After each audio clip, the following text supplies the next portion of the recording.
I like to call myself a yin-yang fighter. So I assess my opponent, and I assess, do they want to be more aggressive than me? Hey, this is JR, the Boxing Junkie, and this is my quick film study on keys to victory for Keith Thurman.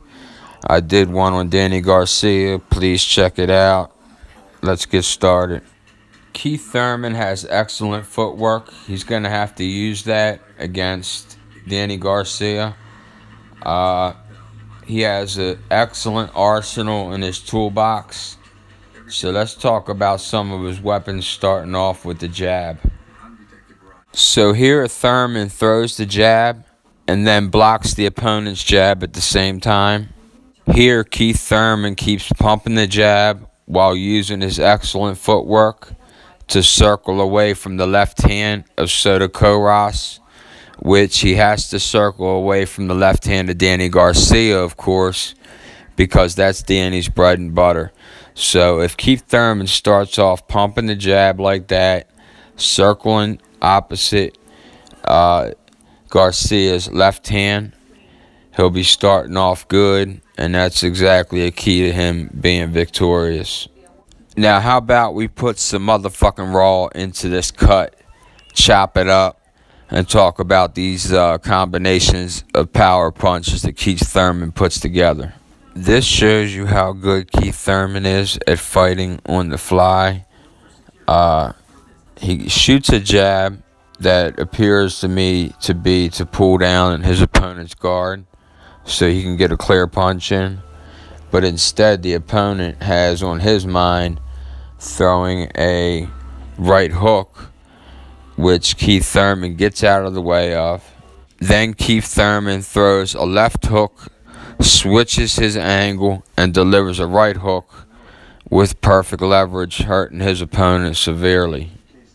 It's boxing like this that makes me lean towards Thurman for the win at this point right now.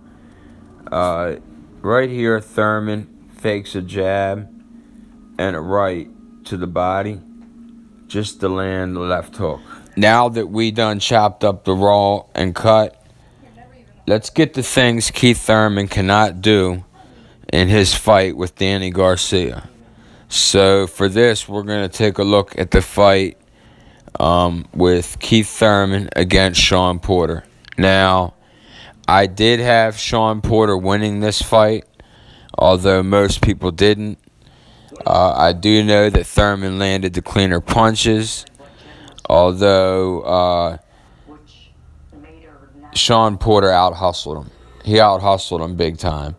And against the ropes, 98.9% of the time, he was whooping Thurman's ass against them ropes and smothering Thurman's punches.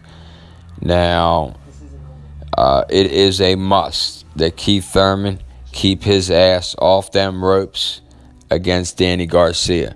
You do not want him using that sixth toe to dig into that mat and land that left hook while you're fucking squared off against them ropes.